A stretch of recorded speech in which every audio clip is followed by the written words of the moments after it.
salve telanautas! Antes de eu começar, devo dizer, eu e o canal na tela somos totalmente contra qualquer tipo de preconceito e qualquer forma de diminuição do ser humano, devido à sua etnia, sexualidade, gênero ou cultura. Os ataques racistas à atriz Moses Ingram, que interpreta a Riva Savander, ou terceira irmã, por sua cor, são inaceitáveis, e se você concorda com eles, você tá no canal errado. Tendo isso posto, estamos de volta à programação normal, prontos para dar um pulinho em uma galáxia muito distante. Eu sou o Heitor Teixeira e nesse vídeo eu vou dar os meus pitacos sobre a terceira parte da série do Bião, o velhinho que não é tão velhinho, ou jovem que já não é mais tão jovem. Para mim, a sensação trazida por esse episódio foi meio conflitante. Teve coisa que eu curti e teve uns momentos meio vergonha alheia também. Eu achei a produção meio esquizofrênica e irregular, tanto em ritmo quanto em escolhas e até na qualidade de finalização. Algumas cenas parecem tão grandiosas e outras, bem, sem querer exagerar, mas poderiam ter saído de algum fanfilme. Até porque tem uns fanfilmes sendo produzidos com muito carinho por aí, de verdade. Mas dá pra notar que falta aquela aura de hollywoodianidade, se é que vocês me entendem. E quer saber, até a música tava meio xoxinha, nada grave, mas pouco inspirada, eu diria. Então, depois de fugir de Dial, o planetinha do episódio anterior, esse terceiro capítulo da saguinha do Obi-Wan começa com ele sentado em meditação e lutando com o choque de que o seu ex-aprendiz Anakin Skywalker ainda tá vivinho da Silva. O que, pra falar a verdade, me pareceu estranho. Me escapou completamente. Se eles tentaram mostrar que o tal braço direito do Imperador era um cara novo no pedaço e não um antigo aliado respeitado. Mas enfim, vida que segue. E pra Star Wars, que sempre bebeu de fontes históricas pra dar um tempero à sua narrativa, como os samurais, os cowboys e afins, dessa vez eu senti uma pegada meio regime nazista e seus simpatizantes ou algo assim.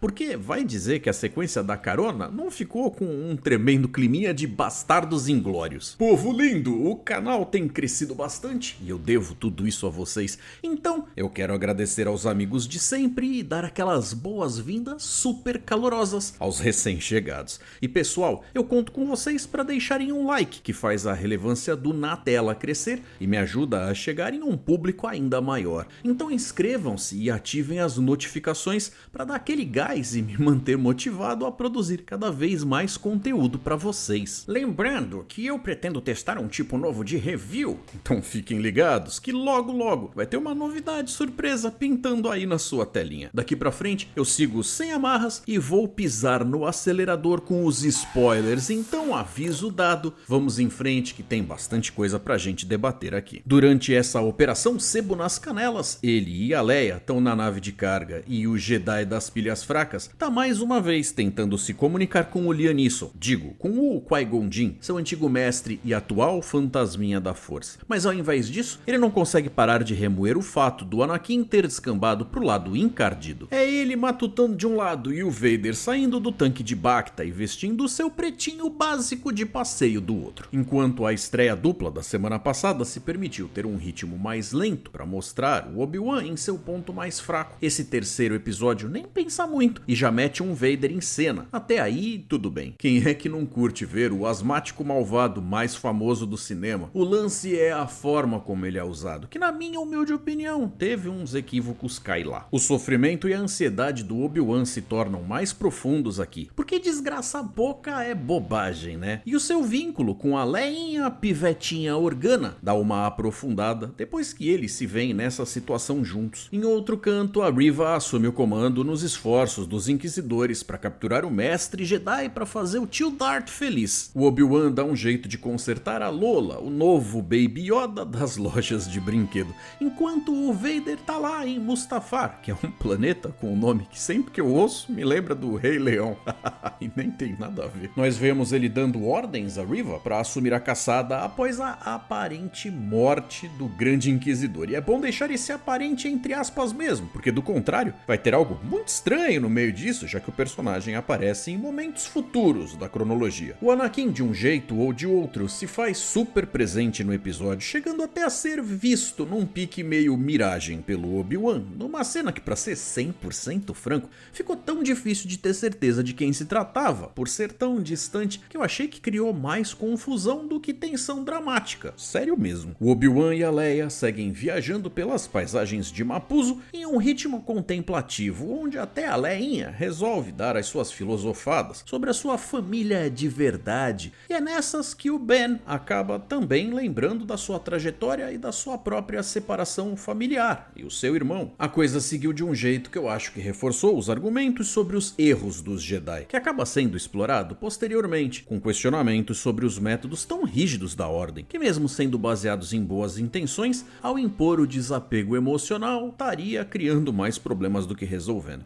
A cena em si não traz tudo isso de forma declarada, mas motivou essa reflexão em mim enquanto eu assistia. E pela primeira vez nós vemos uma versão carne e osso da Fortaleza Inquisitórios, que apareceu pela primeira vez no game Star Wars Jedi Fallen Order, que é uma instalação marinha que fica na lua Nur e serve como quartel-general para os Inquisidores, e é para onde o Império manda os Jedi que captura para fazer eles servirem como agentes do lado negro. Foi durante o grande expurgo Jedi que rolou uma missão na fortaleza envolvendo Cal Kestis e Cere Junda, que acabou com a morte da segunda irmã pelas mãos do próprio Darth Vader. Quando a Reva assume o comando da caçada, crescem as tretas com o quinto irmão, que nessa altura já tá no limite com ela. Uma famíliazinha dramática essa. Lembra que eu comentei sobre a vibe de ocupação nazista lá na introdução do vídeo? Então, tem um caminhoneiro que foi inspirado em uma toupeira, que em inglês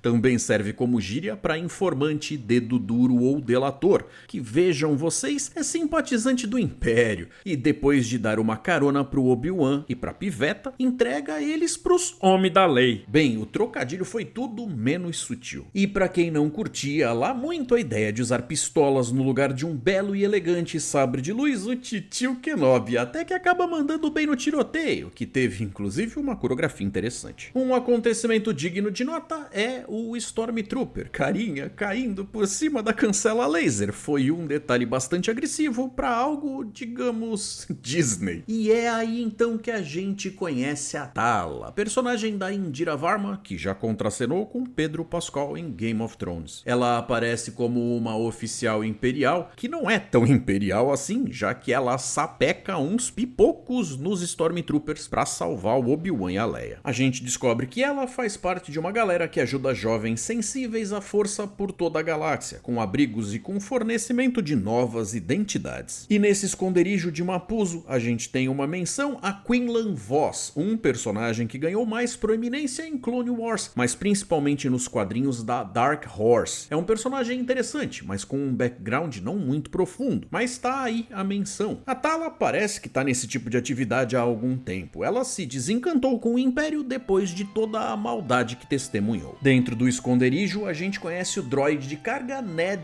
B, que não se comunica por fala, mas ajuda a Tala e aqueles que ela traz. Os planos então são de que Obi-Wan e Leia escapem para Jabin, como sendo o próximo destino da sua viagem, que é conhecido como um mundo pequeno e lamacento da orla exterior. Para contextualizar, durante as Guerras Clônicas, Jabin era um mundo que a República Galáctica ignorou até que fosse tarde demais. E com essa falha do Senado em dar assistência, acabou perdendo o Congresso de Jabin, que passou pro lado da patotinha do Conde Dooku. E é onde rolou uma das grandes batalhas das Guerras Clônicas entre a Confederação de Sistemas Independentes, que também é chamada de Aliança Separatista, e a República Galáctica, 22 anos antes da Batalha de Yavin, aquela da Nova Esperança. A República interveio na Guerra Civil, que durou alguns meses, para preservar seus interesses econômicos com a mineração de lá, e a Confederação apoiou uma facção anti-república com armas e droides. Até essa parte, o episódio parecia estar tendo um tipo de raciocínio por parte da produção, que a partir desse ponto parece ter tido alguns percalços criativos. Ao meu ver, é como se os caras tivessem mais ideias do que a capacidade de realizar todas de forma eficiente. Então algumas soluções e escolhas pareceram meio desencontradas. Os Inquisidores chegam com o Vader para pegar o Obi-Wan. Eu tenho certeza que seja por tietagem, motivos nostálgicos ou simplesmente porque o personagem tem uma baita presença de tela,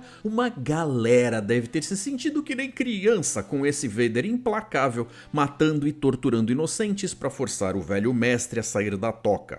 O cara é mal que nem pica pica-pau. E a gente tem a volta da voz do James Earl Jones, que é sinônimo de Vader, e uma das coisas que me fizeram sentir dividido, porque em termos de produção, a série tem elementos de altíssimo nível. Os caras gastaram uma nota com uma quantidade inimaginável de detalhes, e já em outros, seguiram com soluções e desenrolares de situações que por vezes ficaram meio... meh. Tipo a primeira revanche mal encenada entre o Kenobi e o Vader no meio de um local de mineração. Ok, depois de tantos anos, o Obi-Wan enferrujado não ia dar um grande espetáculo mesmo. Mas a cena não precisava ser tão sem graça, e pra ser franco, eu nem sei se curto o fato deles se enfrentarem nessa época. Podia ter ficado só na ameaça mesmo, e deixar esse reencontro lá pro final do A Nova Esperança, sabe? E se a reclamação é de que aí não ia ter tido ação, bom, dava pra eles enfrentarem outros personagens em uma cena épica, sem necessariamente ter ficado cara a cara, mas essa é só a minha opinião, beleza? Enfim, cenas de combate excitantes foram prometidas, espero que ainda estejam por vir, porque se estavam falando desse episódio, isso vai ter sido um fiasco. O Vader só poupou o Obi-Wan pra poder curtir cada segundo de vingança pelo que rolou em Mustafar, no A Vingança dos Sith. E aquele papinho de eu tenho o terreno mais alto, ele tasca fogo no minério com o seu sabre de luz pra enfiar o Obi-Wan no meio das chamas. Talvez seja justo dizer que uma versão mais futura do Vader não fosse se dar a esse tipo de descontrole, mas aqui ele ainda é um Vader em formação e tá na fase do ódio espumante, bem menos vilão elegante, que ele vai virar algum tempo depois. E depois de ser punido pelo ex-Padawan, o Kenobão é resgatado pela Tala com a ajuda do Nedby, que reacendem o fogo e criam uma barreira entre eles e o Vader com seus Stormtroopers, garantindo tempo suficiente pra fugir. E quer saber? Foi mais uma cena bem tosquinha na minha opinião, porque fez o Vader parecer um vilão genérico e meio abobalhado. Como eu disse, parece que eles tinham umas boas ideias e intenções criativas, mas por vezes uma baixa capacidade de pôr tudo isso em prática. Lamentável. Enquanto isso, lá em outro lado, a Reva bloqueia a rota de fuga da Leia pelos túneis, em outra cena pouco inspirada, para gerar mais um cliffhanger emocional pro próximo episódio. Ok, agora vamos lá. Sendo honestos, os caras têm o Obi-Wan e o Darth fucking Vader na série, que chegou na sua metade. Não dá pra perder mais tempo com nada irrelevante. A coisa tem que escalar e eu realmente espero ver eventos marcantes, mas é sempre bom deixar as expectativas baixas, só por precaução. Eu não me incomodo com os momentos contemplativos e de calmaria, mas fico bem chateado quando a história se torna desinteressante. Galera, quem quiser participar com observações, pensamentos, perguntas ou opiniões aqui no programa, é só escrever responda 2 pontos antes do comentário, que assim eu sei que vocês querem que o texto de vocês apareça aqui no programa seguinte. Confiram também mais notícias sobre Star Wars e muito mais do mundo da cultura pop no site Sci-Fi do Brasil. E aí, o que acharam desse episódio e da série até aqui? Aguardo a interação de vocês. Obrigado pela audiência e pelo engajamento. Fiquem com as sugestões de conteúdo. Um forte abraço, galera. Que a força esteja com vocês e até mais.